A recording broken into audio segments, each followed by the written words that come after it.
Hello সবাইকে, সবাই কেমন আছো? আশা করি সবাই ভালো আছো। তো অনেকদিন পর আমি এই চ্যানেলে রান্নার কোনো বড় ভিডিও তোমাদের সাথে শেয়ার করছি। মোটামুটি অনেকদিন পর। তো আজকে শেয়ার করছি মাছ দিয়ে বেগুনের তরকারি। তো দেখো তার জন্য এখানে ৩-৪ পিস মানে ৫ পিস মাছ আমি ভালোভাবে ধুয়ে নিয়ে এসে সেটাতে লবণ হলুদ মাখিয়ে একটু রেখে কড়াই গরম করে তাতে সর্ষের তেল দিয়ে না সর্ষের তেল না সাদা তেল। তো তেল দিয়ে ভালো করে তেলটাও গরম করে নিয়ে একে একে মাছের পিসগুলো দিয়ে দিলাম।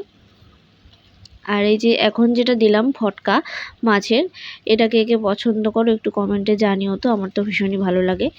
তো দেখো এখানে একবার কিন্তু দেওয়া হয়ে গেছে, মানে এবার উল্টাতে হবে। এক পিঠটা হয়ে গেছে ভালো করে, তো একটু বেশি লাল হয়ে গেছে, কোনো ব্যাপার না, আমি একটু কড়া মাছ ভাজাই পছন্দ করি। তো এখানে দেখো মাছটা ভালোভাবে দুপাশে ভাজা হয়ে গেছে, এবার আমি এটা তুলে নিচ্ছি। তো আশা করছি এবার থেকে মানে একটু রেগুলারই চেষ্টা করব ভিডিও দেওয়ার, তোমরা একটু সাপোর্ট করো। তো এখানে প্রথমে দেখো লেজটা একটু ঠেসে ভাজা মানে ভালোভাবে ভেজে নিলাম ভিতরটা। তারপরে দেখো এখানে একটা বেগুন একটা আলু একটি টমেটো নিয়ে কাটতে বসে গেছি, কেননা যেহেতু এটা রাতে রান্না হচ্ছে তাই একবারই খাবো, তো সে কারণে বেশি তরকারি করে মানে নষ্ট করে তো লাভ নেই। তো সেই কারণে একটা বেগুন একটা টমেটো আর একটা আলু দিলেই হয়ে যাবে। তো ভালোভাবে আলুটাকে ছিলে নিয়ে সেটাকে ধুয়ে এবার পিস পিস করে কেটে নিচ্ছি। পিস পিস করে কেটে নিয়ে তারপরে আমি নিচ্ছি বেগুনটাও কেটে নেব। বেগুনটা কেটে নেওয়ার পর যা যা আছে মানে টমেটো, পেঁয়াজ, লঙ্কা, আদা যা যা দরকার আমার সব কিছুই আমি ভালোভাবে টুকরো টুকরো করে সব সুন্দর করে সাজিয়ে নেব। আর লঙ্কা কেটে দিব, আর পেঁয়াজটাও কুচি করে নেব। তো এখানে দেখো আলুটা ভাজতে বসিয়ে দিলাম মাছের তেলের মধ্যেই। এবার যতক্ষণে আলুটা ভাজা হবে ততক্ষণে আমি বাকি ভাত ওদিকে যা যা করার করে নিচ্ছি। তার মধ্যে আলুটার মধ্যে দিয়ে দিলাম একটু হলুদ আর একটু লবণ, তাহলে একটু ভালোভাবে সেদ্ধ হবে আর কি ভাজাটা। তো এখন এখানে দিয়ে দিচ্ছি দেখো বেগুনটা কাটছি।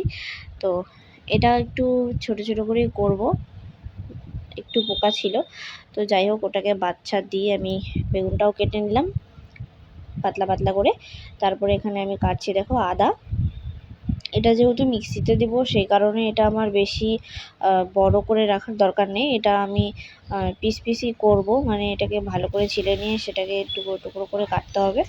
তো দেখো আলুটা একটু ভাজা হয়ে যাওয়া মাত্রই আমি কিন্তু দিয়ে দিলাম বেগুনটা, যেহেতু বেগুনটা আমাকে একটু ভাজতে হবে সেই কারণে। তো বেগুনটা একটু ভাজা হতে থাক, ততক্ষণে আমি পেঁয়াজটাও কেটে নিচ্ছি। আর আমার ব্যাকগ্রাউন্ডে একটা আওয়াজ গেল, মানে রাস্তা দিয়ে গাড়ি গেল, তো ওটাকে অ্যাভয়েড করো। ঠিক আছে, এখন দেখো পেঁয়াজটা কাটছি।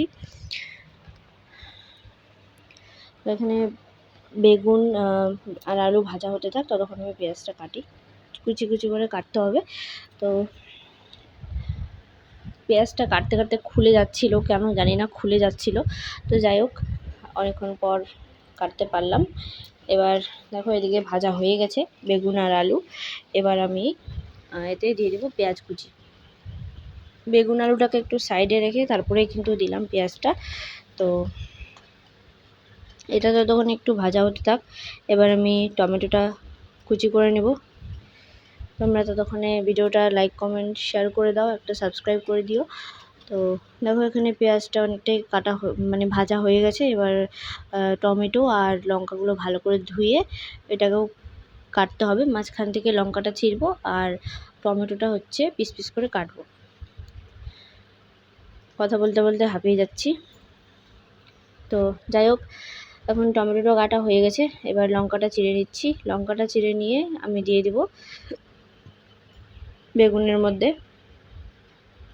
তারপর এখানে আদাটা যে আছে আদাটাও আমি মিক্সিতে দিয়ে দেবো পেস্টের জন্য। পেঁয়াজটা দেখো অনেকটাই ভাজা হয়ে গেছে। এবার আমি দিয়ে দিচ্ছি টমেটো আর কাঁচা লঙ্কা।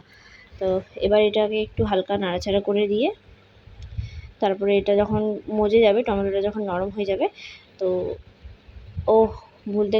বলতে ভুলে গেছিলাম, আমি মিক্সিতে করব না, এটা যেহেতু অনেক দিনের ভিডিও তো এখন ভয়েস দিচ্ছি, তো আমার ঠিকমতো মনেও নেই আমি কি করেছি।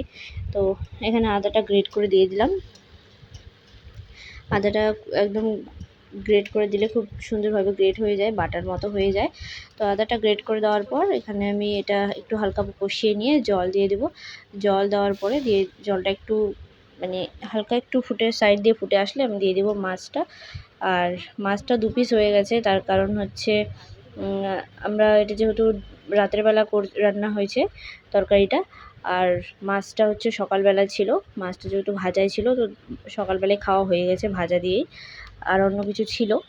তো যাই হোক, এখানে দিয়ে তারপরে উপর দিয়ে ভাজা জিরে গুঁড়ো ছিটিয়ে দিয়ে আমি এটা নামিয়ে নেব।